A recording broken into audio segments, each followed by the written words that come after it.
हाँ जी बच्चों, अब जल्दी नोट करो, रेसिमोस एंड साइमोस किस तरह के इन्फ्लोरेसेंस हैं। पर आपको दोनों अच्छे से समझ में आ गए होंगे कि racemose and cymose both are inflorescence because flowers are produced in cluster. और जब फ्लावर किसी क्लस्टर में होते हैं तो आप जानते हो कोई ना कोई पर्टिकुलर उनका अरेंजमेंट है। अरेंजमेंट या तो इस तरह का है कि टिप पर फ्लावर प्रोड्यूस हो गया है, फिर उसके जस्ट नीचे से एक भी निकल सकता है, दो भी निकल सकते हैं, ज़्यादा भी निकल सकते हैं। तो जब आप बॉटनी ऑनर्स पढ़ेंगे तब आप पढ़ेंगे कि जब when the flower is produced at the apex of axis, axis means peduncle, this is called साइमोस inflorescence. ये तो आप 11th में ही पढ़ेंगे। बॉटनी में आप ये पढ़ेंगे, जब बॉटनी ऑनर्स करेंगे, अगर एक ही फ्लावर प्रोड्यूस हुआ है just beneath this first flower तो ये मोनोचेजियल साइम है, this is called monochasial cyme. दो निकल जाए डाइचेजियल, मैनी निकल जाए मल्टीचेजियल या पॉलीचेजियल। पर अभी इतना डिटेल में नहीं है, ना नीट में है और ना ये 11th में, तो अभी साइमोस याद करना है। दो लाइन छोड़कर लिखिए, डिपेंडिंग अपॉन या on whether the apex of axis gets converted into flower, कि अपेक्स पर फ्लावर प्रोड्यूस हुआ है या उसकी ग्रोथ कंटिन्यू है। और जब ग्रोथ कंटिन्यू होती है और फ्लावर लेटरल साइड में प्रोड्यूस होते हैं तो दिस इज कॉल्ड रेसिमोस। और जब टिप पर फ्लावर प्रोड्यूस हो जाए तो cymose. Gets converted into a flower और continues to grow,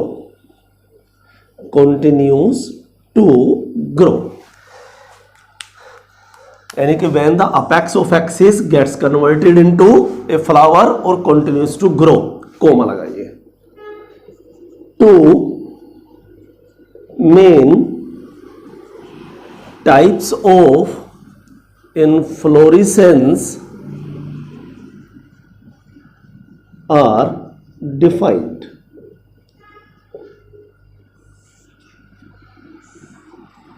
या एक एक लिख लेते हैं, ऐसे थोड़ा कंजस्टेड हो जाता है। पहले रेसिमोस डिस्कस कर लेते हैं। दिस इज कॉल्ड, सब कुछ किया हुआ है वैसे, बस आपको एक रिटर्न में देना है। This is racemose. रेसिमोस क्या था दोबारा देखें, this is the floral axis, it grows and flowers are produced at lateral side. The apex of axis continues to grow and flowers are produced at lateral side. आपने कहा बिल्कुल सही sir, और इसकी ग्रोथ कंटिन्यू रहेगी जब तक season रहेगा, यानी कि this apex of axis continues to grow and flowers are produced at lateral side। अच्छे से ध्यान रखना है सब कुछ। आप जानते हैं दिस इज द अपेक्स, और ये भी जानते हैं दिस इज द बेस। आपने कहा जी, और हमने कहा इसे भी जानते हैं आप। आपने कहा जानते हैं सर पेडंकल, फ्लोरल एक्सिस। हमने कहा ये यंगेस्ट फ्लावर है, यंगेस्ट फ्लावर अपेक्स की तरफ, और बेस की तरफ ओल्डेस्ट फ्लावर है। And such arrangement is called, आपने कहा यंग देखना था सर, अगर ए की तरफ है अपेक्स की तरफ है एक्रोपिटल अरेंजमेंट, बिल्कुल सही। In racemose inflorescence comma flowers are produced और अरेंज्ड, जैसे मर्जी, अरेंज जरा सुटेबल वर्ड है, are arranged in acropetal arrangement. Arrangement भी कह सकते हैं, ऑर्डर भी कह सकते हैं, फैशन भी कह सकते हैं, मैनर भी कह सकते हैं, जो वर्ड अच्छा लगे उसे याद रखना। बस इतना तो आपको ध्यान रखना पड़ेगा, रेसिमोस के अंदर एक्रोपिटल अरेंजमेंट है, ठीक है। एग्जाम्पल कोई आपके सिलेबस में नहीं है, एक भी एग्जाम्पल आपके बुक में नहीं है, पर ये रेसिमोस हमें किस में मिलता है? रेसिमोस हमें मस्टर्ड में मिलता है, मैंगो में मिलता है, नीम के अंदर मिलता है, हमें गुलमोहर के अंदर मिलता है, हमें बनाना के अंदर मिलता है, हमें सनफ्लावर के अंदर मिलता है। बहुत सारे एग्जाम्पल हैं, ठीक है, लेकिन फिर भी एक दो तो लिख लेते हैं। मस्टर्ड आपको याद रहना चाहिए, आसान सा एग्जाम्पल है, और गुलमोहर अच्छा सा याद रखना है, ये थोड़ा इंपॉर्टेंट एग्जाम्पल है नीट के पॉइंट ऑफ व्यू से। मैंगो भी आप याद रख सकते हैं, एटसेट्रा। ये दो तो जरूर याद रखें, जल्दी कॉपी कर लीजिए, फिर इसको मिटा के नेक्स्ट लिखते हैं।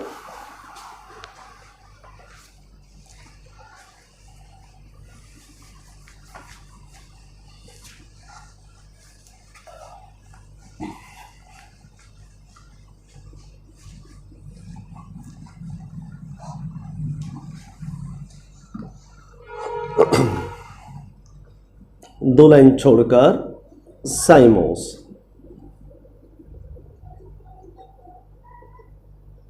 Inflorescence, when apex of the axis any peduncle terminates into a flower, hence growth of axis is limited। एक लाइन और लिख लेते हैं, इन साइमोस, ये तो आप लिख लेना, this is called cymose inflorescence.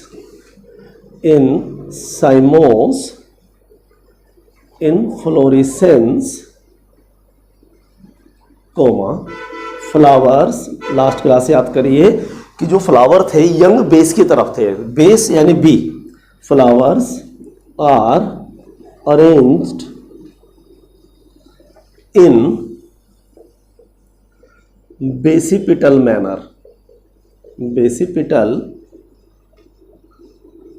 Manner, या ऑर्डर, ठीक है, ये बार बार वर्ड सिखा रहे हैं, और फैशन, जो मर्जी लिख लेना। This is peduncle, this is base, और this is apex. The apex of axis terminates into a flower and this is the first, second order पर यहां से रिलीज हुए, उसके जस्ट नीचे से एक भी हो सकता है, दो भी हो सकते हैं, ये तो डिपेंड हम कौन सा एग्जाम्पल पढ़ रहे हैं। फिर फर्दर इससे भी हो, यानी कि ये यंग है, पहला फ्लावर ये था, दूसरा यंग है, और यंग बेस की तरफ है तो बेसिपिटल है। बिल्कुल सेम यहां से भी हो सकता है कि इसकी एक्सिस पर फ्लावर प्रोड्यूस हुआ, अपेक्स पर, उसके जस्ट नीचे से फिर फ्लावर निकल गए। हर बार दो निकल रहे हैं, एक दो, एक यानी एक के नीचे से दो, एक के नीचे दो, तो डाइचेजियल साइन, मोनोचेजियल भी दिखा सकते हैं, पर कोर्स में इतना डिटेल में नहीं है। तो this is the oldest flower और this is the youngest flower. Example इसका भी कोई बुक में नहीं है, पर हमें नीट के लिए तो याद करने पड़ेंगे ना। मेन एग्जाम्पल एक कैलोट्रोपिस जो आपको बताया था कि मेडिसिनल प्लांट है, और जब आप यहाँ आ जाएंगे तो हम दिखाएंगे आपको ओरिजिनल, जब भी मौका लगेगा। एक बार ऑफलाइन क्लासेस स्टार्ट हो जाने दो, लेकिन अपने दिमाग पे जोर डालिए, सोचिए कैलोट्रोपिस आपने इस चैप्टर में क्यों पढ़ा और कहाँ पढ़ा। ये हमारा डायलॉग याद कर लीजिए, क्यों, कहाँ पढ़ा और क्यों पढ़ा। सोचिए अपने आप से कि कैलोट्रोपिस, बिना देखे पीछे मत देखिए प्लीज, कहाँ पढ़ा और क्यों पढ़ा, वेयर एंड वाई, कहाँ और क्यों, आप में से कईयों ने कहा कहाँ और क्यों, कहाँ पढ़ा था? फाइलोटैक्सी में पढ़ा था। क्यों पढ़ा था? क्योंकि अपोजिट फाइलोटैक्सी पढ़ रहे थे, कैलोट्रोपिस एंड गुआवा था, जहां पर एक नोड पर एक पेयर रिलीज हो रहा था। जास्मीन कहां पढ़ा और क्यों पढ़ा? आपने कहां पढ़ा और क्यों पढ़ा सर? बड़ा मुश्किल है सर। हमने बहुत आसान है, स्टम के मॉडिफिकेशन जाकर पढ़िए कि जहां पर आपने पढ़ा था कि पोटैटो के बारे में, जहां पर आपने पढ़ा था मिंट और जास्मीन के बारे में, जहां आपने पढ़ा था बनाना, स्ट्रॉबेरी, पाइनएप्पल के बारे में, और जहां आपने पढ़ा था पिस्तिया और इकोर्निया वाटर हाइसिंथ के बारे में, और जिसके बाद से टॉपिक शुरू किया था लीफ के लीफ क्या है, ठीक है। और उससे जस्ट पहले टॉपिक था इन अंडरग्राउंड मॉडिफिकेशन से पहले जस्ट था थॉर्न एंड टेंड्रिल्स, और थॉर्न एंड टेंड्रिल्स से जस्ट पहले था वो कैक्टस वाले टॉपिक, यानी वो स्टम के मॉडिफिकेशन थे। तो जाके पढ़िए, पर फिलहाल साइमोस को नोट कर लीजिए, फिर नेक्स्ट टॉपिक डिस्कस करते हैं।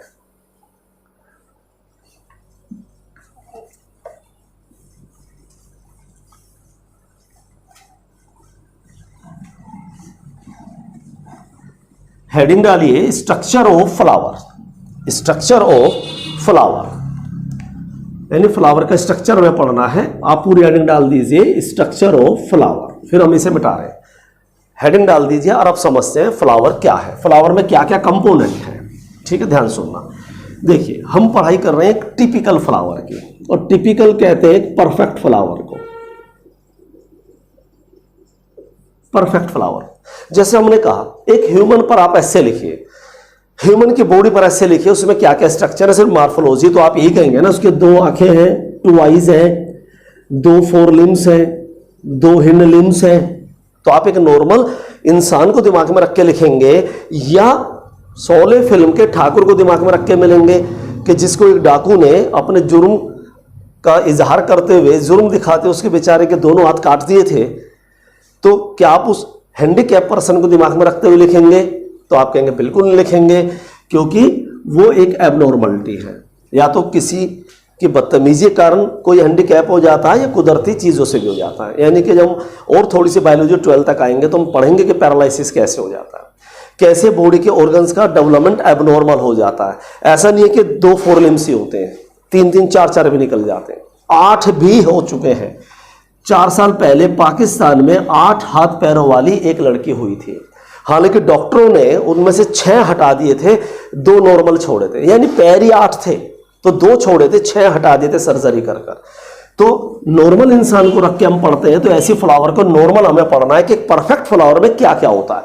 जैसे एक परफेक्ट ह्यूमन में इतने हाथ, इतने पैर, इतनी आंख, इतने नाक, इतने कान होते हैं, तो परफेक्ट फ्लावर को टिपिकल फ्लावर कहते हैं। तो इसमें 4 चीजें होती हैं मेन। एक तो ये एक्सिस है, एक्सिस मतलब एक फ्लावर की एक डंडी, जिसे आप कहते हैं कि एक फ्लावर है और फ्लावर के नीचे एक एक्सिस आपने देखी होगी घर में, बेशक आप एक गुलाब का फूल देख लें, एक मैरी गोल्ड देख लें, एक एक्सिस होगी जिससे हम ऐसे पकड़ लेते हैं। इस एक्सिस को बोलते हैं पेडिसिल। लास्ट क्लास में सिखा दिया था, दिस इज कॉल्ड पेडिसिल। ये पेडिसिल है। पेडिसिल मतलब फ्लोरल एक्सिस, फ्लोरल एक्सिस।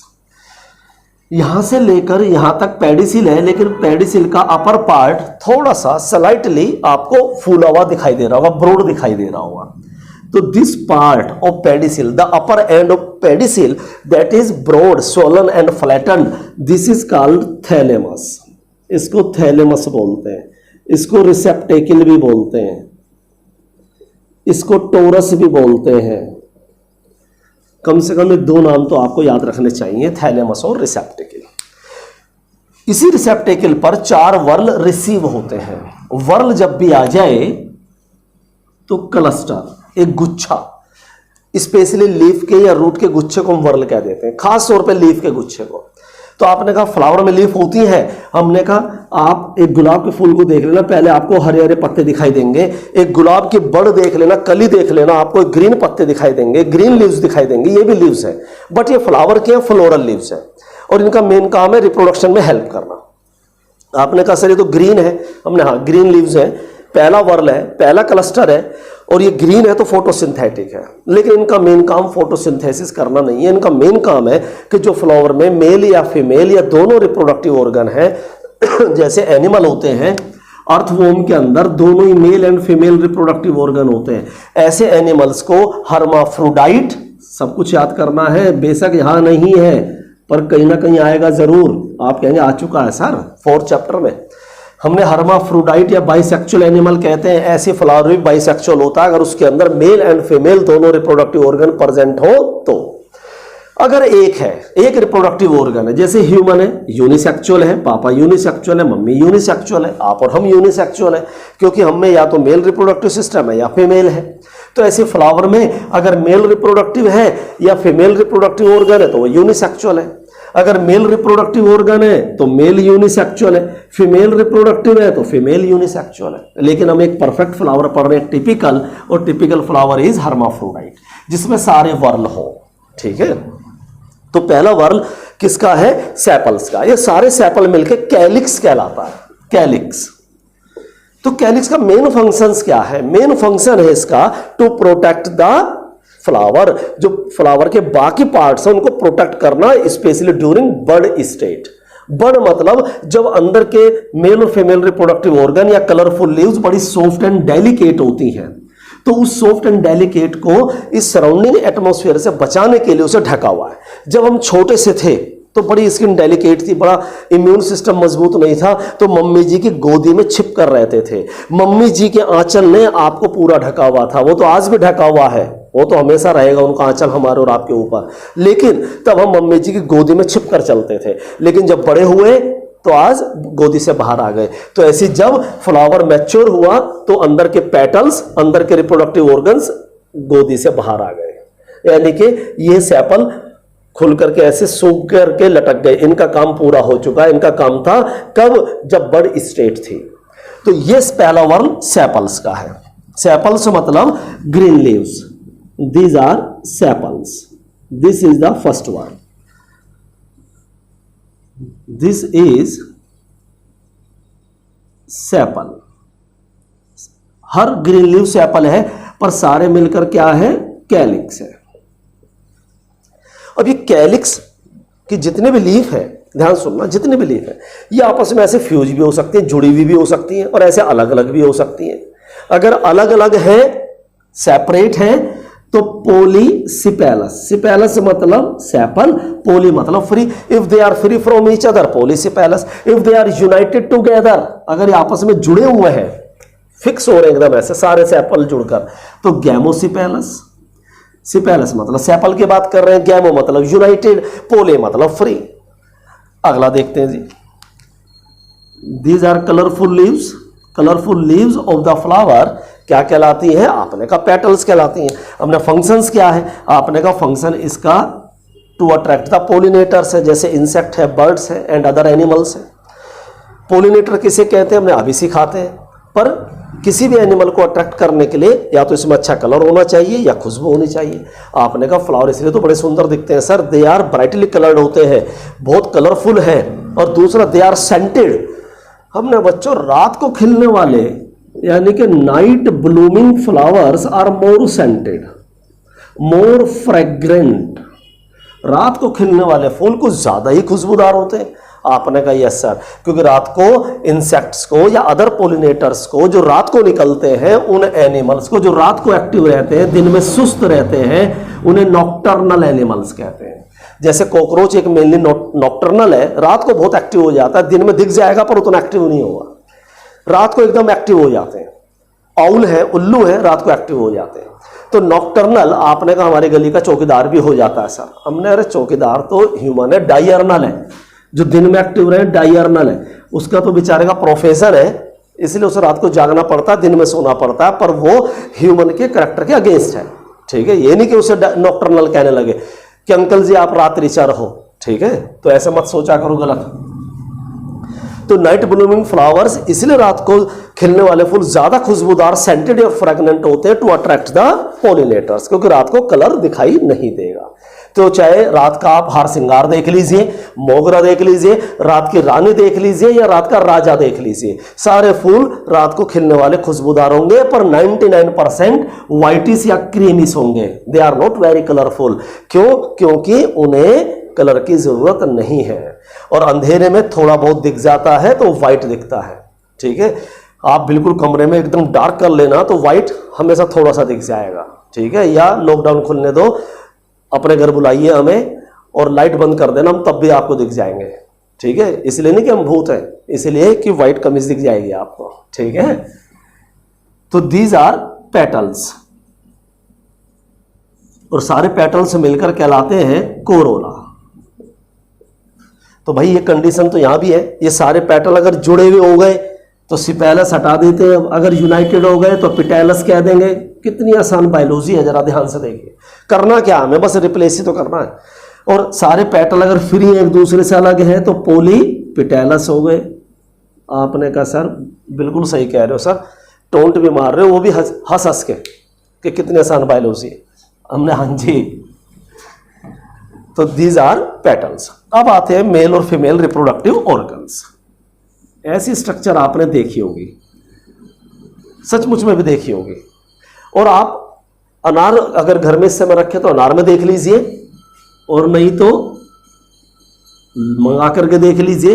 यहां पर आपको बहुत सारी ऐसी स्ट्रक्चर दिखेंगी। इन हर स्ट्रक्चर को स्टैमन बोलते हैं। दिस इज कॉल्ड स्टैमन, और स्टैमन मेल रिप्रोडक्टिव ऑर्गन है। This is the stamen.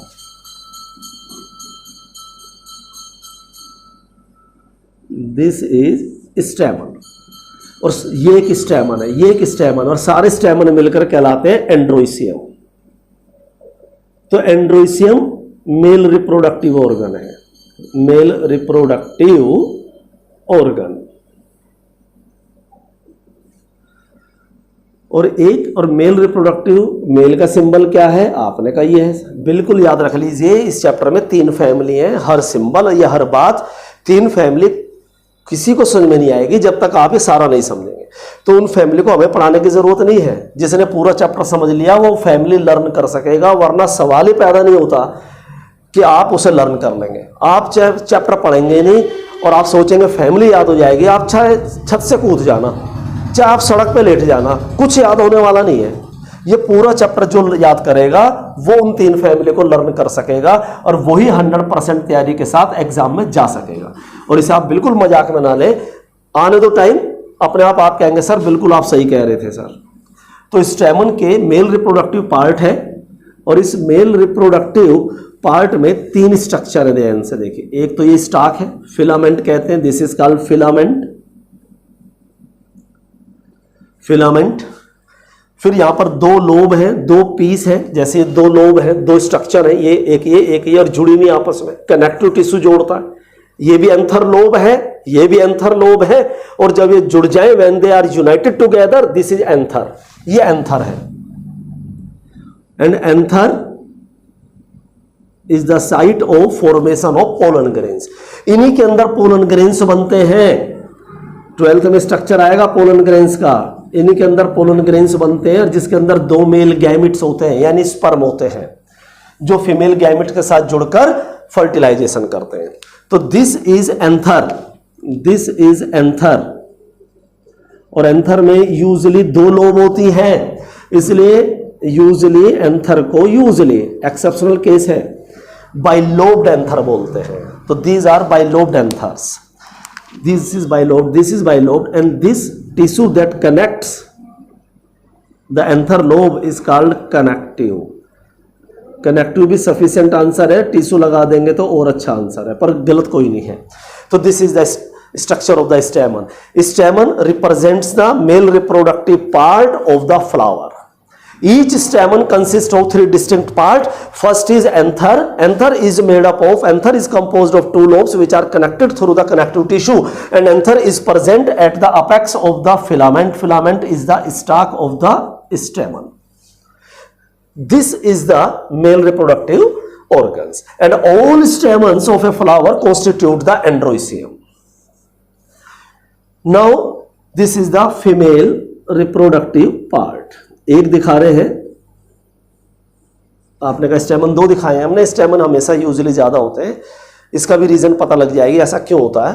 लेकिन ये जो भी स्ट्रक्चर आपको दिख रहा है, आपने कहा हमें ये दिखाई दे रहा है सर, ऊपर से ब्रॉड है, फ्लैटेंड है, नीचे एक लंबी सी रोड है, नेक है, और नीचे एक ग्लोबुलर स्ट्रक्चर है, हमने बिल्कुल सही। और ये आपके सामने पिस्टिल है, इसका नाम है पिस्टिल। पिस्टिल का ही अदर नेम है कार्पल। और this is the female reproductive organ of the flower.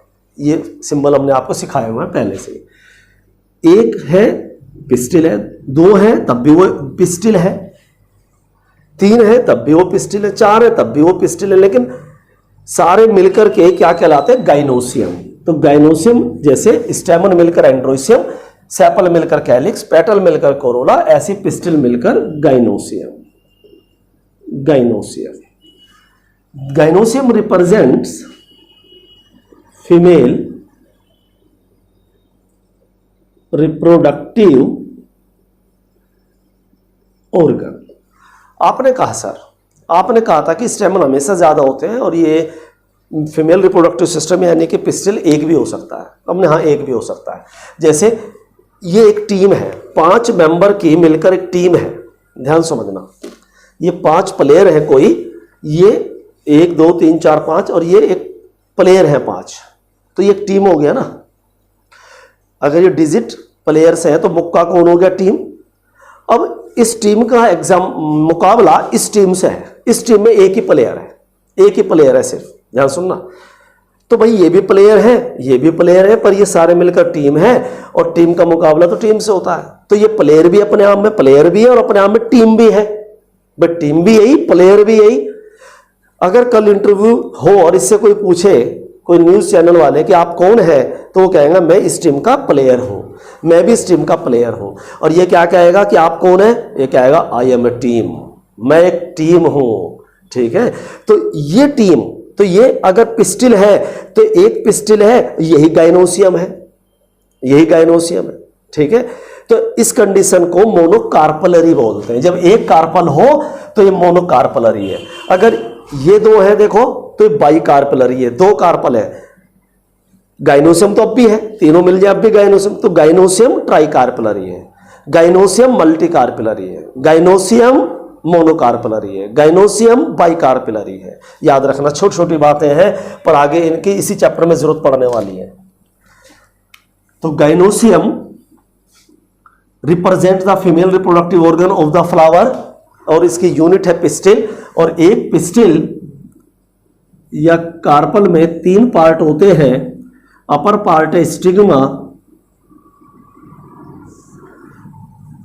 जब एंथर मैच्योर होता है, when anther matures it gets ruptured and release the pollen grains in the surrounding air. अगर हम जमीनी पौधों की बात कर रहे हैं, टेरेस्ट्रियल प्लांट की बात कर रहे हैं, एक्वेटिक है तो वाटर में रिलीज होंगे। तो when anther matures it ruptures and releases out the pollen grains in the surrounding medium. अब ये पोलन ग्रेन्स जिसके अंदर मेल गैमेट है और इधर यहां पर पिस्टिल में फीमेल गैमेट है, विंड भी लेकर के जा सकती है। अगर हवा इधर की तरफ चल रही है इधर भी पोलन ग्रेन जा सकते हैं। पानी की बात कर रहे हैं, एक्वेटिक प्लांट है तो वाटर के थ्रू भी जा सकते हैं। इंसेक्ट भी लेकर जा सकते हैं। ठीक है, इंसेक्ट। आज स्टेटस देखना हमारा, वैसे स्टेटस तो आज लगाया जब हम ये आज पढ़ा रहे हैं, आप तक ये पढ़ाई पहुंचेगी परसों तक, लेकिन हम डीपी लगा देंगे तो आप देखना एक हनी बी की पूरी बॉडी पर कितने पोलन ग्रेन अटैच है। तो आज डीपी बदलेंगे तो आप आज देखना जरूर, रिक्वेस्ट है आपसे। तो इंसेक्ट भी लेकर जा सकते हैं, तो दिस बर्ड्स भी लेकर जा सकती हैं, अदर एनिमल्स भी लेकर जा सकते हैं। This transfer of pollen grains from anther to stigma is called pollination. This transfer of pollen grains from anther to stigma is called pollination.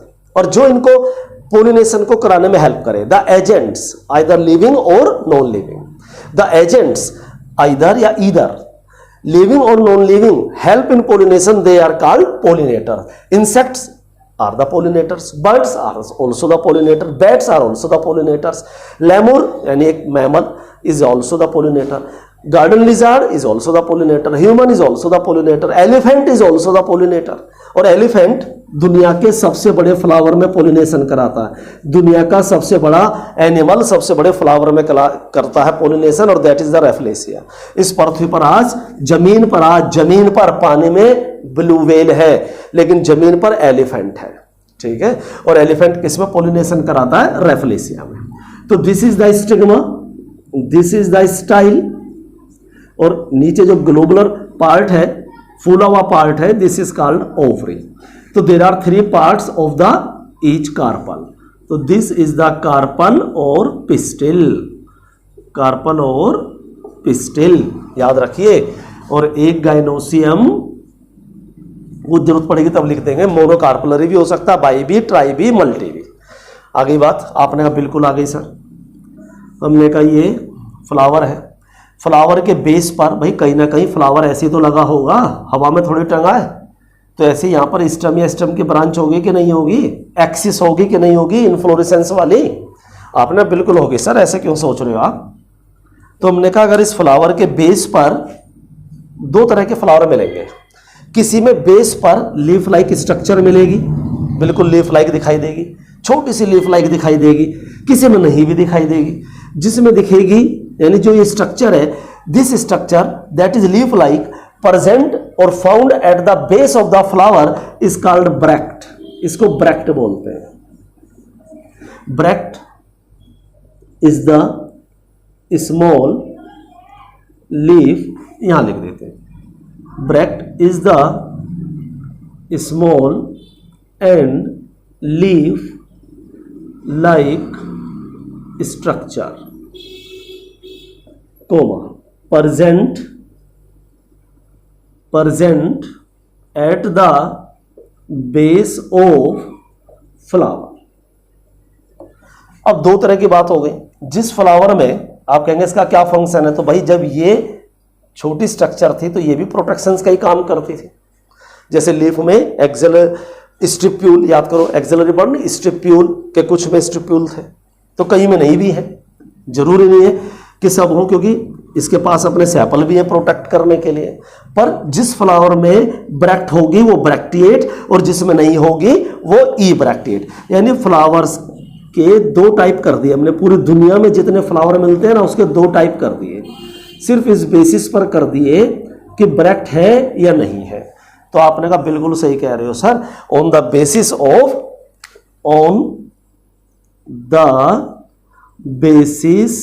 Of presence और absence of bract।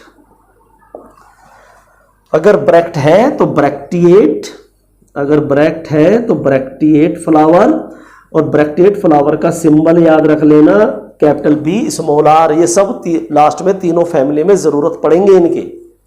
और अगर नहीं है तो नॉन ब्रैक्टिएट नहीं बोल तो सकते हो, पर लिखेंगे हमेशा ई ब्रैक्टिएट, क्योंकि टर्म यही चल रही है, ई ब्रैक्टिएट, और इसका सिंबल है ई स्मॉल बी और स्मॉल आर। तो व्हाट डू मीन या what is the bract? Bract is the small leaf like structure present at the base of some flower, and such flowers having bract are called bracteate, and the flowers that lack the bract they are called ebracteate। इसे सारा note कर लीजिए एक एक चीज, और इसे note करके जल्दी से वेट करिए, 1 सेकंड दे रहे, वीडियो पॉज करिए और नोट करिए जल्दी से, फिर मिटा के अगला टॉपिक डिस्कस करते हैं।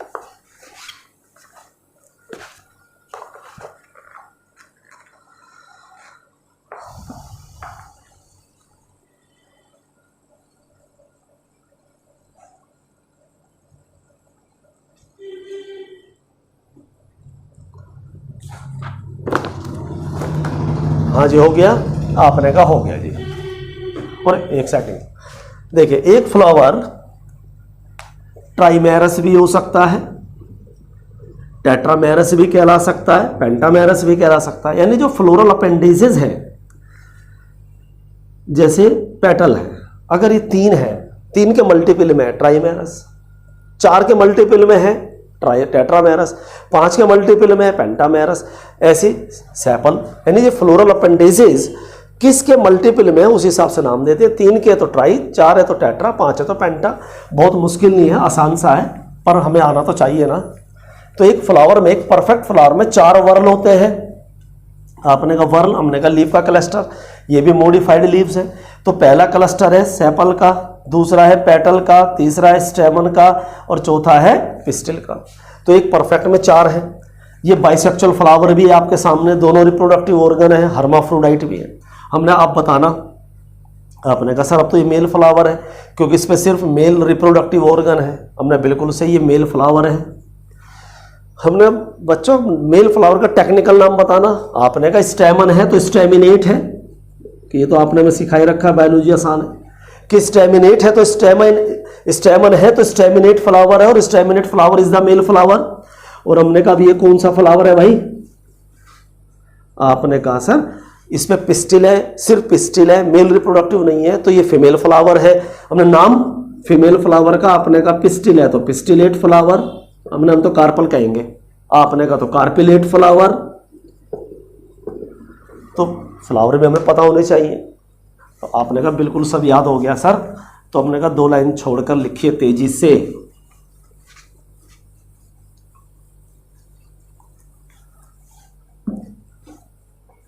1 2 3 लाइन छोड़ दीजिए। A flower may be ट्राइमेरस, tetramerous और pentamerous when floral appendages any structures like sepal petals appendages are present in the multiple of 3, 4 or 5 respectively। 1 2 line छोड़िए तेजी से। A typical flower consists of following 4 distinct, यानी एक दूसरे से अलग दिखने वाला, सारी चीजें स्ट्रक्चर एक दूसरे से अलग दिखती हैं। देखो स्टेमन, पेटल, सेपल, आपने कहा यस, 4 डिस्टिंक्ट स्ट्रक्चर्स। या वर्ल एक टेक्निकल वर्ड है, इसे याद रखें। नंबर 1 कैलिक्स का वर्ल है, और कैलिक्स की एक इंडिविजुअल, आपने कहा सेपल, यानी यूनिट सेपल कहलाती है। हमने ठीक है। हमने दूसरा, आपने कहा कोरोला, एक लाइन छोड़ देना। कोरोला तो उसका एक इंडिविजुअल, यानी कि एक यूनिट क्या कहलाती है, पेटल। फिर एक लाइन छोड़ दीजिए, एंड्रोइसियम, जिसका एक इंडिविजुअल स्टेमन। एक लाइन छोड़ दीजिए, गाइनोसियम, और एक इंडिविजुअल पिस्टिल। ठीक है, सब कुछ ध्यान से सुना करो, हमारी आवाज सुना करो। आप में से कई बच्चे ये सुनते रहते हैं बैठे हुए कि बाहर क्या, सर जी के घर के बाहर क्या बिक रहा है, सर जी क्या खा रहे हैं आजकल। तो सब्जी देखो, सब अपना काम कर रहे हैं, तो आप सब्जी वालों पर या कबाड़ी वालों पर या कुछ भी बेचने वाले की आवाज़ पे ध्यान ना लगाया करो, क्योंकि हम सब ऐसी जगह रहते हैं जहाँ चीज़ें हमारे घर तक पहुँचती हैं। अभी हमारी कंट्री वो नहीं है कि एक बिग बाज़ार है, एक शॉपिंग मॉल है, हमें वहीं जाके लेना है, तो प्योर रेजिडेंशियल एरिया कहीं नहीं है। तो आपको ध्यान बिल्कुल नहीं भटकना चाहिए, ना हमारा भटकता ना आपका, ठीक है। लेकिन भटक भी जाए तो भटकने मत देना। पता लगा कि सर जी के बाहर तरबूज बिक रहे हैं सर, तो ये दोनों कैलिक्स और कोरोला क्या करते हैं, इन मेल और फीमेल की प्रोटेक्शंस करते हैं। एक तरीके से ये रिप्रोडक्शन में हेल्प करते हैं। ये तभी तो रिप्रोडक्शन कर सके, तभी तो सीड बना सके, जब इनको प्रोटेक्शन दी इसने बड़ी स्टेट में। और ये तभी तो रिप्रोडक्शन कर सके जब पोलिनेटर पोलन ग्रेन से लेकर आए, और पोलिनेटर तभी तो अट्रैक्ट हुए जब ये था। तो जो हेल्प करें वो एसेसरी वर्ल्स, जैसे पापा मम्मी जी आपकी हेल्प कर रहे हैं पढ़ाई में, पढ़ाने वाले भी हेल्प ही कर रहे हैं, क्योंकि एग्जाम तो आप देंगे, मेन आप हैं। तो पापा मम्मी हो गए, पढ़ाने वाले हो गए, घर में ब्रदर एंड सिस्टर हो गए, वो सब एसेसरी हैं। तो एसेसरी वर्ल्स में 2 आते हैं, समझ गए कौन कौन से, कैलिक्स एंड कोरोला। क्यों आते हैं ये भी आप समझ गए होंगे। एंड्रोसियम और गाइनोसियम ये दोनों रिप्रोडक्टिव वर्ल्स हैं, क्योंकि ये रिप्रोडक्शन के लिए ही डेवलप हुए हैं। तो दीज आर रिप्रोडक्टिव वर्ल्स। तो 4 में से out of 4, 2 whorls of a flower are accessory whorl and other 2 are remaining 2 are reproductive whorls. जल्दी नोट करिए, फिर अगली बात लिखते हैं।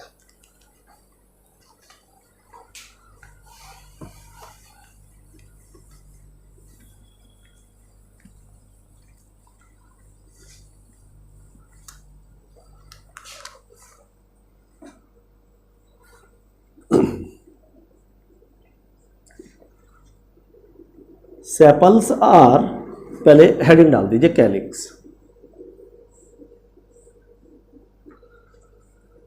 सेपल्स आर, और सेपल्स क्या है? यूनिट, यानी कैलिक्स की यूनिट क्या है? वैसे इतनी बार बता दिया, याद तो आपको होगा, एक ही लिख लेते हैं बिल्कुल। Sepals are green and photosynthetic floral leaves of a flower. Sepals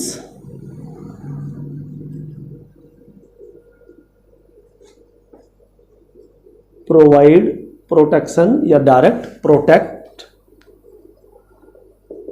the flower in bud stage.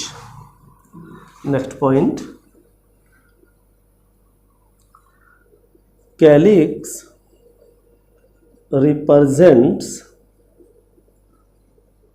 the first, और ये सारे वर्ल किस पे अटैच है? थैलेमस पर। Thalamus is the upper swollen and globular part of pedicel. Calyx represent the first whorl of the flower. 2 line छोड़कर, sepals में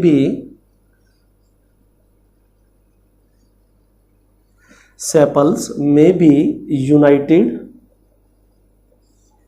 और may be free. They may be united together or they may free from each other. If they are united, the term is gamosepalous. So we use the term gamosepalous for united sepals, and polysepalous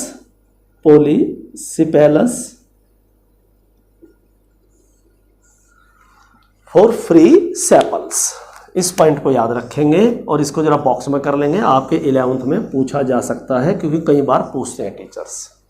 2 line छोड़कर heading डालिए Corolla.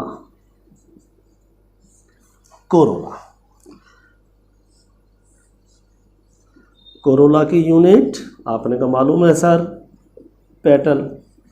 हमने ठीक है, petals are usually brightly colored and fragrant मतलब scented. Why? To attract the pollinators. Like बहुत सारे हैं, पर मेन लिख लीजिए जो मेन है, लाइक इंसेक्ट्स। ठीक है, किसके लिए? For pollination. पोलिनेशन क्या मालूम है? आपने का बिल्कुल मालूम है, हमने लिख देते हैं एक लाइन, चिंता मत करिए। पर पहले जल्दी कॉपी कर लीजिए, वीडियो रोककर कॉपी करिए।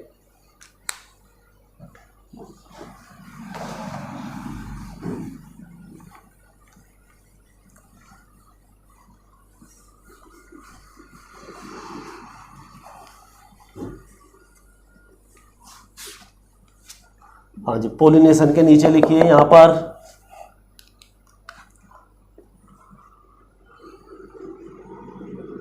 Transfer of pollen grains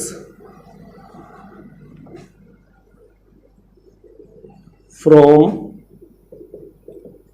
anther to stigma.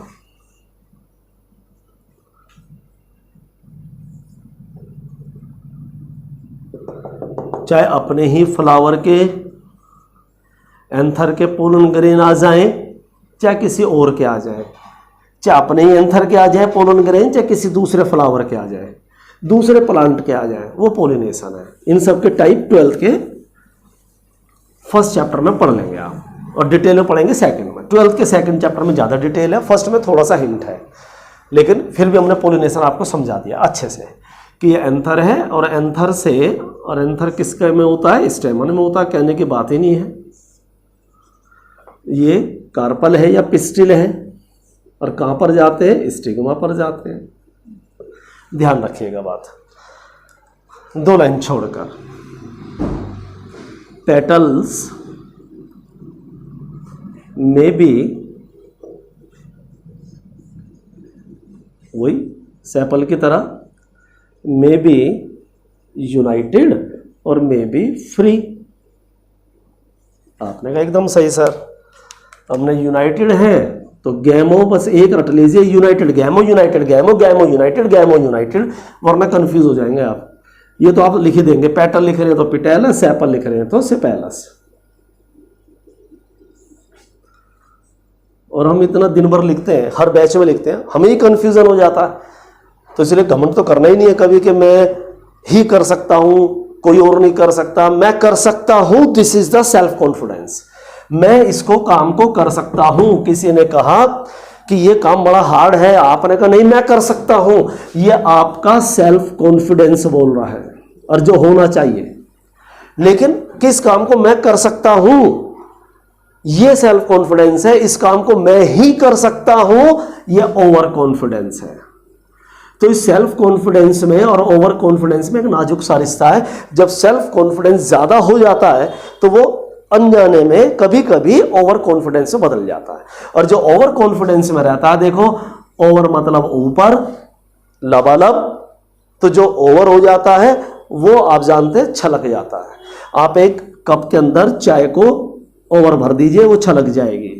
जैसे आप कहते हो, हम तो चाय कहते हैं, आप कहते हो जाम छलक जाएंगे सर। तो इसलिए छलकने वाले मत बनिए, ठहरने वाले बनिए। ठहरेगा कौन, जो नीचे होगा, जो नीचे होगा, जो जमीन से जुड़ा होगा वो ठहरेगा, जो आसमान पे चलेगा वो गिरेगा। तो आसमान पे उड़िए, पर उसका एक दायरा है। इतना भी ऊपर मत उड़िए कि ग्रेविटेशनल फोर्स से बाहर हो जाए, फिर नीचे नहीं आ सकते।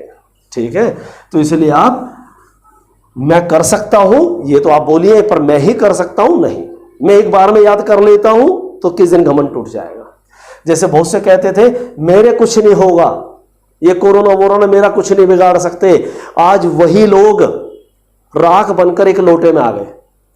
आज कईयों की राख ठंडी हो रही है और कई होकर के एक लोटे में आ गए। जो बड़ा घमंड करते थे ना, मैं ये कर दूंगा, मैं उसे मार दूंगा, मैं फलाने को मार दूंगा, कोई मेरा क्या बिगाड़ लेगा। एक लोटे में आ जाता है एक इंसान, ठीक है, वो भी आधा खाली रह जाता है। तो इसलिए हमें घमंड नहीं करना, किसी को सताना नहीं है, हमेशा भला सोचना है, अपना भी और दूसरों का भी। फ्री पहले अपना सोचना है वैसे, ठीक है, दूसरे के भले के चक्कर में अपने टाइम नहीं मिला तो, पर बुरा किसी का नहीं सोचना, ये हम तुम्हें सिखा रहे हैं। बुरा मत सोचिए, पोली पिटेलस, बुरा सोचोगे तो गड़बड़ हो जाएगी। क्योंकि जो चीज़ हम इन्वेस्ट करते हैं वही डबल होके हमें तक मिल जाती है। हम बुराई इन्वेस्ट करेंगे तो बुराई डबल होके मिल जाएगी, अच्छाई करेंगे तो अच्छाई मिल जाएगी, बीज बोएंगे तो बीज पता नहीं कितने गुना होके मिल जाएंगे फल के रूप में।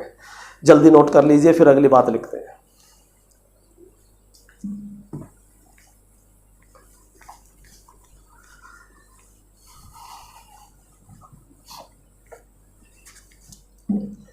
हाँ जी, 2 लाइन छोड़कर, a flower containing both male reproductive organ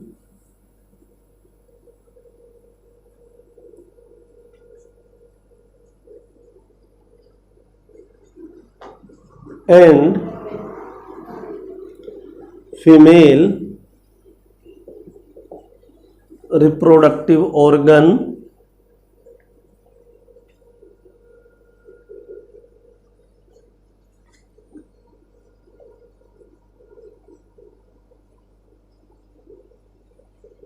is called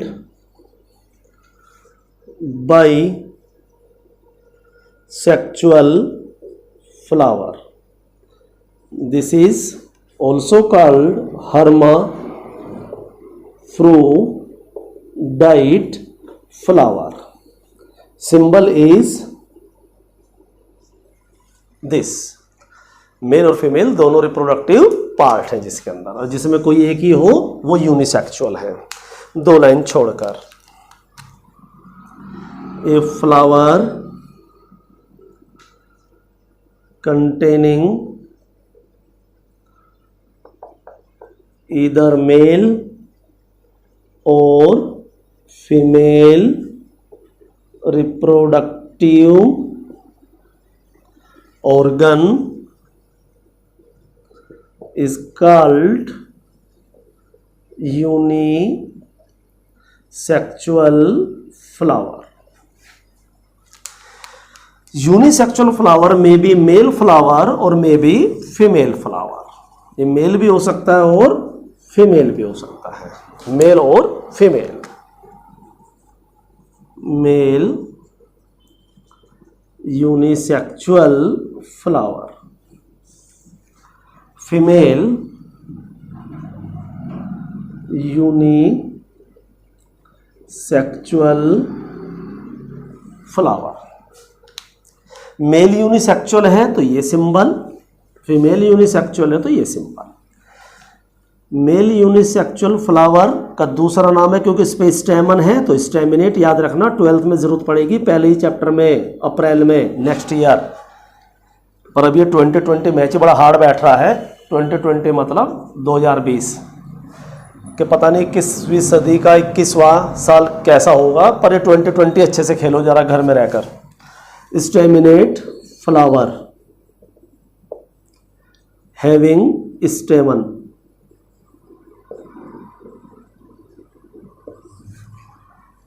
this is known as pistillate और other name carpellate flower. Female flower है, हैविंग पिस्टिल और कार्पल।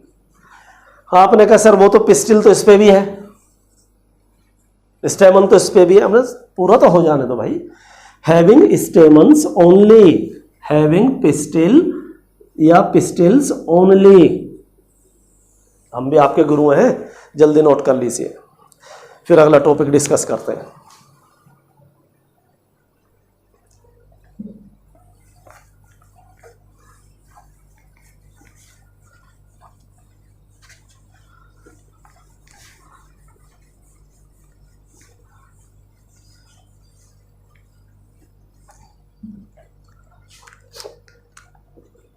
क्वेश्चन लिखिए 2 लाइन छोड़कर। What is perianth?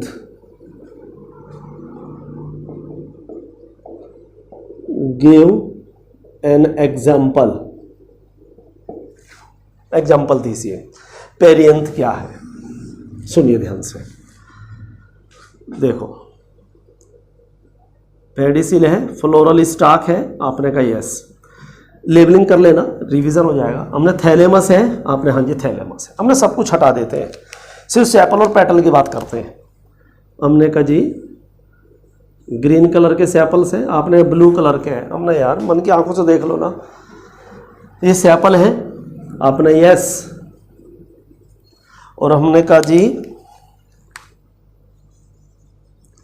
पेटल्स हैं, आपने कहा यस। हमने both are different from each other, both appear different from each other in colour, in size, in function. दोनों अलग दिख रहे हैं।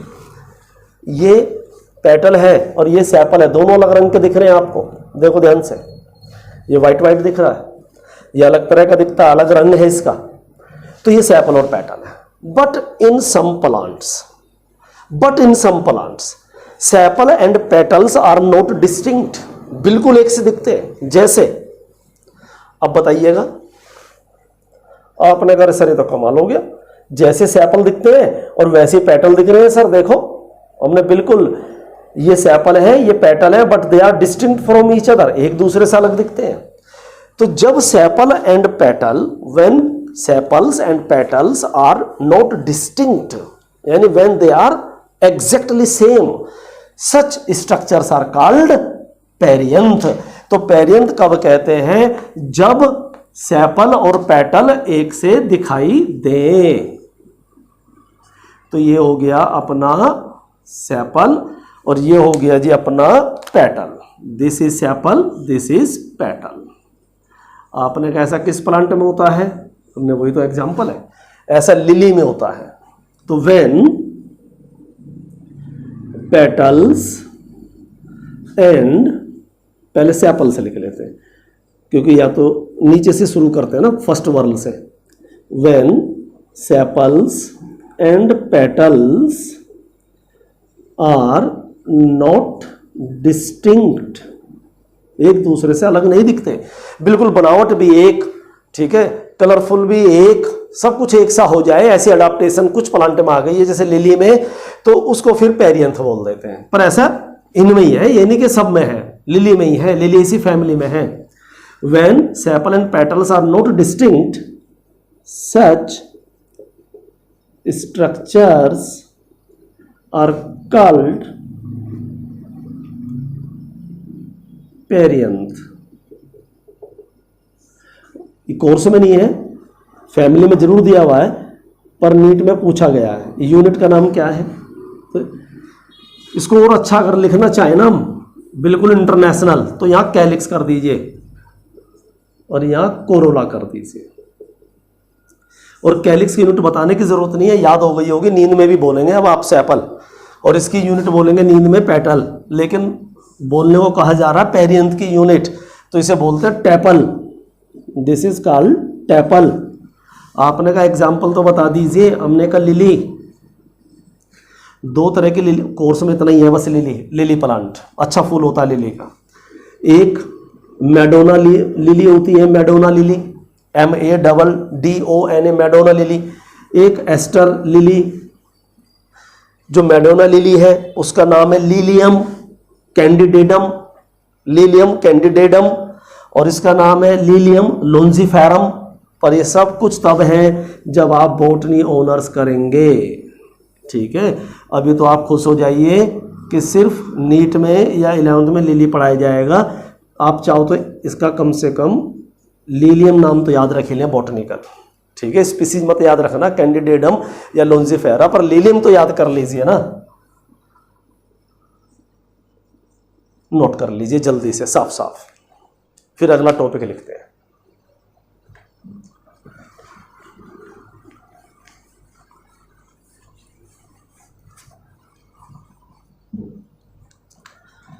हेडिंग डालिए classification of flowers on the basis of symmetry. आपने कहा सिमेट्री तो हमने पिछले चैप्टर में पढ़ा था, हमने जो वहाँ पढ़ा था वही यहाँ पर है। अब जिसने पिछला चैप्टर नहीं पढ़ा, जो सोच रहा है कि बायोलॉजी तो ऐसी हो जाती है, तो उसको नेचुरली अब दिक्कतें आएंगी। इसलिए हमेशा पढ़ाई पहली क्लास से होनी चाहिए, हमेशा, जो टेक्निकल बात है। फिर भी थोड़ा हिंट दे दें कि आपने कहा था ऐसे एनिमल को जिसे आप किसी भी प्लेन से दो इक्वल पार्ट में बांट सकते हैं। देखो इससे भी दो में बट गए, ऐसे करेंगे तब भी दो इक्वल में बट गए, ऐसे करेंगे तब भी दो इक्वल में बट गए। आपने कहा सर बताना कहाँ बट गए? हमने कहा भाई एक शर्त भूल गए आप, और ये शर्त ये ऐसे वही बोलेगा जो पिछले चैप्टर में नहीं था कि each plane must passes through the central axis. हमने कहा आप करके देख लीजिए ना। तो अगर आप किसी भी प्लेन से बांट सकते हैं तो रेडियल सिमेट्री याद आ गया, आपने आ गया जी। हमने जिसे एक ही प्लेन से बांट सकते हैं जैसे ह्यूमन था, तो आपने कहा बाइलेटरल सिमेट्री। अब जिस फ्लावर में रेडियल सिमेट्री है, बायोलॉजी आसान हो गई अगर पहला चैप्टर याद आ गया।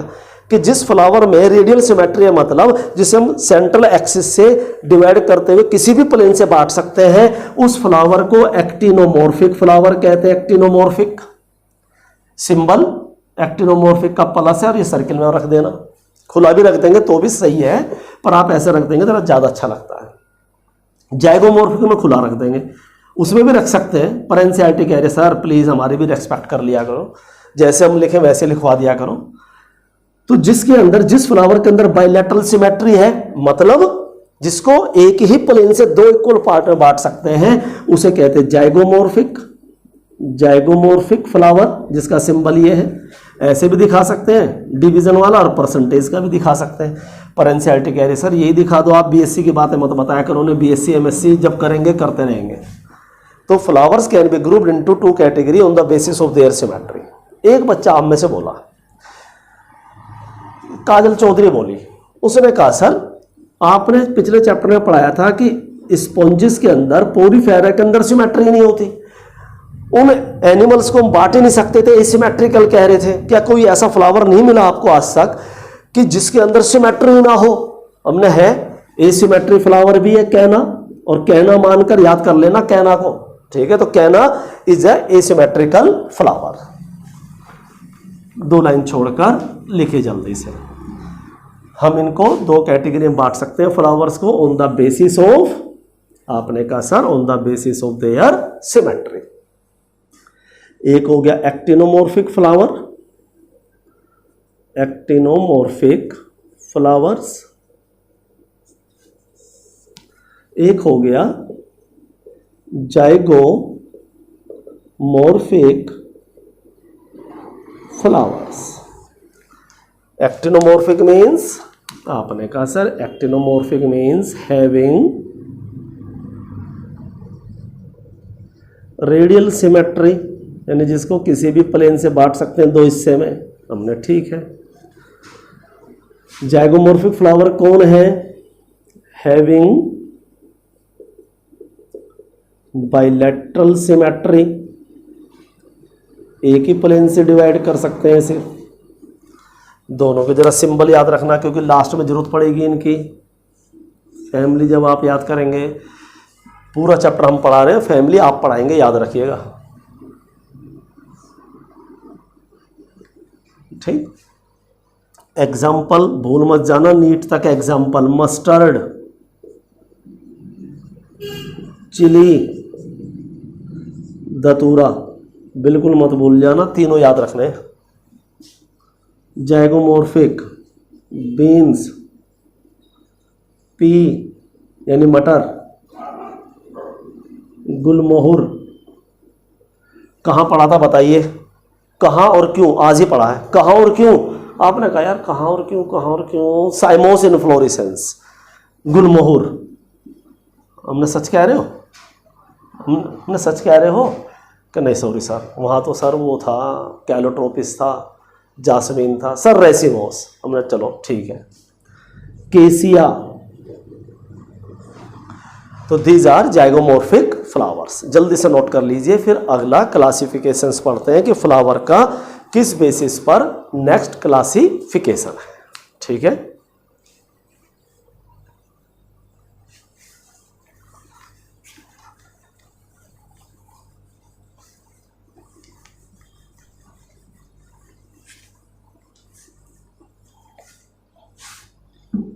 हेडिंग डालिए, classification of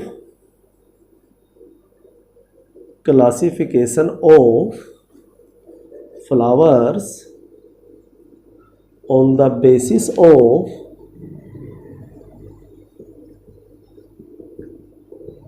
position of flower, classification of flowers on the basis of position of ovary, ovary की पोजीशन पर in respect of other floral appendages. यानी ओवरी कहाँ पर है? ओवरी नीचे है या ओवरी ऊपर है? यानी अगर ओवरी ऊपर है तो इसका मतलब बाकी सारे पार्ट, सेपल, पेटल, स्टेमन नीचे से निकले, ओवरी नीचे है तो बाकी वो ऊपर से निकले, यानी ओवरी की पोजीशन क्या है और उसके अदर फ्लोरल अपेंडेजेस की पोजीशन क्या है, इस बेसिस पर हमें फ्लावर का क्लासिफिकेशन करना है और बड़ा इंपॉर्टेंट है, याद रखिए बिल्कुल प्लीज भूलना मत आप, रिक्वेस्ट है आपसे, ये आपको नीट तक जरूरत पड़ेगी। पहले आप ध्यान से देखते रहिए अच्छे से। देखिए ये एक थैलेमस है, दिस इज द थैलेमस, ठीक है। आपने कही थैलेमस मतलब ना रिसेप्टेकल भूल गए क्या, upper part Solan part of pedicel, ये थैलेमस है, this is the thalamus. Receptacle भी नाम लिखाया था, टोरस भी लिखाया था, फिलहाल थैलेमस तो याद रख लीजिए।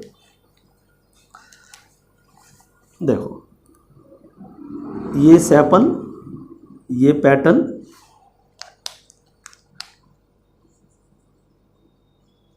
सेपल और पेटल हो गए, ये स्टेमन और फिर ये कार्पल, और कार्पल में अपर स्टिग्मा स्टाइल ओवरी, यानी कि ओवरी की पोजीशन टॉप मोस्ट है, ओवरी की पोजीशन टॉप मोस्ट है, top most position of ovary, ठीक है, मिटा देंगे इसे, बस याद रखना ओवरी की पोजीशन टॉप मोस्ट है। बाकी इसे हम सोच रहे थे लिखें या ना लिखें, नीचे से सेपल निकल रहे हैं ओवरी के नीचे से ही देखो स्टेमन बाहर आ रहे हैं, नीचे से ही सेपल बाहर आ रहे हैं। ऐसी ओवरी जिसकी पोजीशन ऊपर हो, टॉप मोस्ट हो, ऐसी ओवरी को सुपीरियर ओवरी कहते हैं, this is called superior ovary. कितनी आसान सी बायोलॉजी है, आपने बिल्कुल आसान सी बायोलॉजी है। हमने कहा ओवरी एक फीमेल रिप्रोडक्टिव पार्ट है और फीमेल रिप्रोडक्टिव पार्ट के लिए सिंबल जी यूज करते हैं, कहीं जी लिख दिया ना आपने बोटनी में तो गाइनोसियम पढ़ा जाएगा, ठीक है। आ जाइए इधर, दूसरा केस देखते हैं। एक ये थैलेमस है, लेकिन कुछ प्लांट में थैलेमस में थोड़ा सा ना गड्ढा डिप्रेशन बन जाता है, यानी थोड़ा सा उसके अंदर कैविटी बन जाती है, ये बन गई एक कैविटी बन गई और इसके अंदर देखिए ओवरी धस गई, इसमें आधी हाफ ओवरी अंदर है और हाफ ओवरी बाहर है। देखो ध्यान से खुद देख लीजिए कि थैलेमस जो है डिप्रेशन बन गया, उसमें गड्ढा बन गया और आधी ओवरी देखो ऊपर चली गई और आधी नीचे चली गई, आधी धसी हुई है, आधी अंदर आधी बाहर। अगर आप धसी हुई देख रहे हैं नीचे तो हाफ इन्फीरियर, आप आधी ऊपर देख रहे हो तो हाफ सुपीरियर। तो आपका क्राइटेरिया, आपका नजरिया है, इस गिलास में आधा कप दूध है, बहुत से आधा भरा हुआ देख रहे हैं, बहुत से आधा खाली देख रहे हैं। बहुत से कहते हैं आधा गिलास दूध पी रहा हूँ, बहुत से कहते हैं आधा खाली पी रहा हूँ, बहुत से कहते हैं उसने मुझे आधा खाली गिलास दिया है दूध, बहुत से कहते हैं आधा भरा हुआ दिया है। तो दिस इज योर क्राइटेरिया, आप किस एंगल से देखते हैं। आपने कहा सर एनसीईआरटी का एंगल क्या है, हमने आपको तो पता ही है, हम और आप ही तो पॉजिटिव वाले हैं।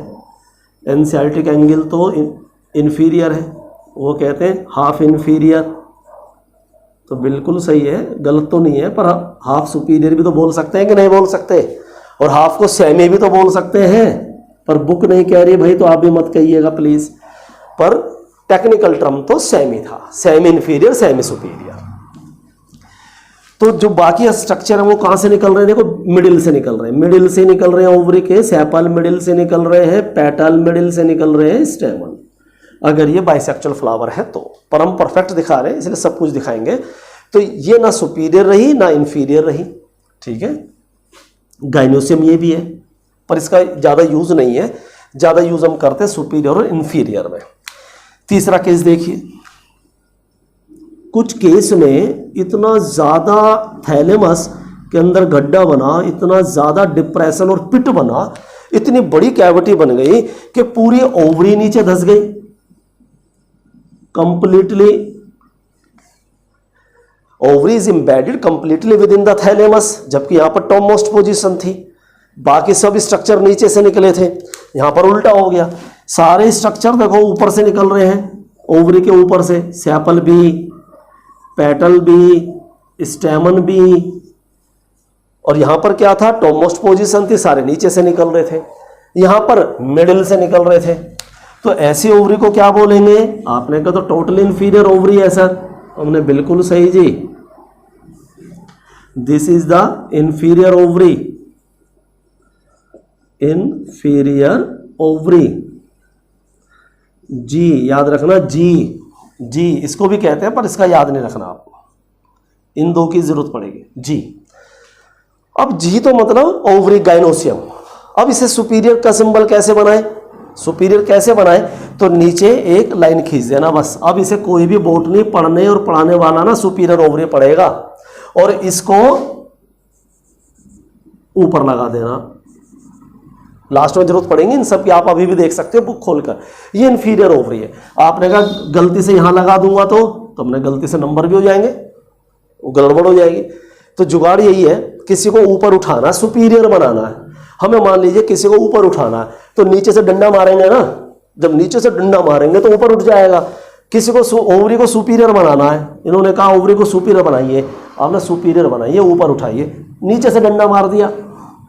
किसी को इंफीरियर बनाना, नीचे पहुंचाना, ऊपर से डंडा मारेंगे सिर में, तो सिर पर डंडा मार दीजिए।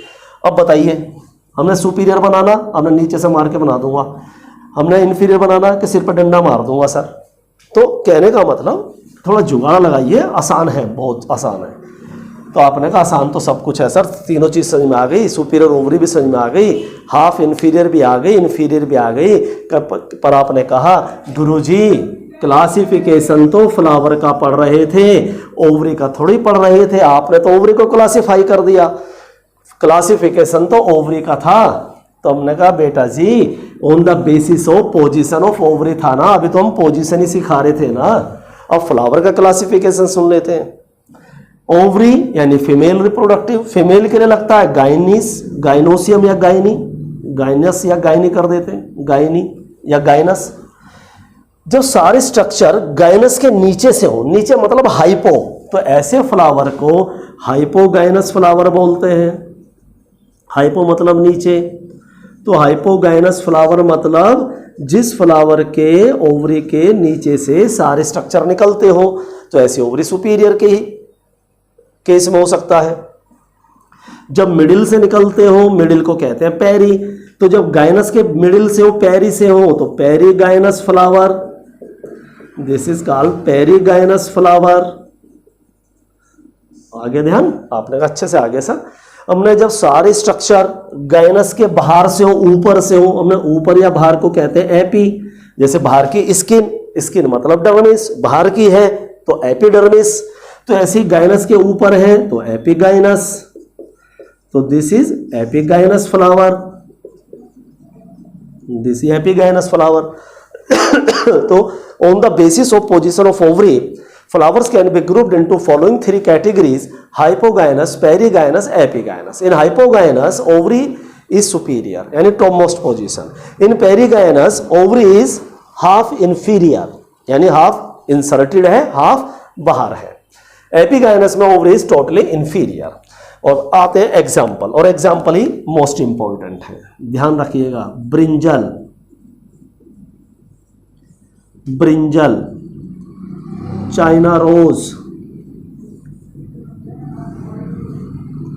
मस्टर्ड, एक भी मत भूल जाना, पलम, आलू बुखारा, आड़ू, पीच, रोज, गुलाब। एपिगाइनस, सनफ्लावर, कुकुम्बर, खीरे ककड़ी, जिसमें टेंड्रिल पढ़ा था आपने, टेंड्रिल। सनफ्लावर में कौन सी फाइलोटैक्सी थी, जल्दी से बोलिए। आपने कहा सनफ्लावर में फाइलोटैक्सी थी सर, अल्टरनेट। हमने चाइना रोज में कौन सी थी, आपने कहा अल्टरनेट। हमने मस्टर्ड में कौन सी थी, आपने कहा अल्टरनेट। गुआवा, हमने गुआवा में कौन सी थी, आपने कहा अपोजिट थी। हमने वर्ल्ड किस में थी, आपने कहा अल्स्टोनिया में थी। जल्दी नोट कर लीजिए, फिर नेक्स्ट टॉपिक डिस्कस करते हैं।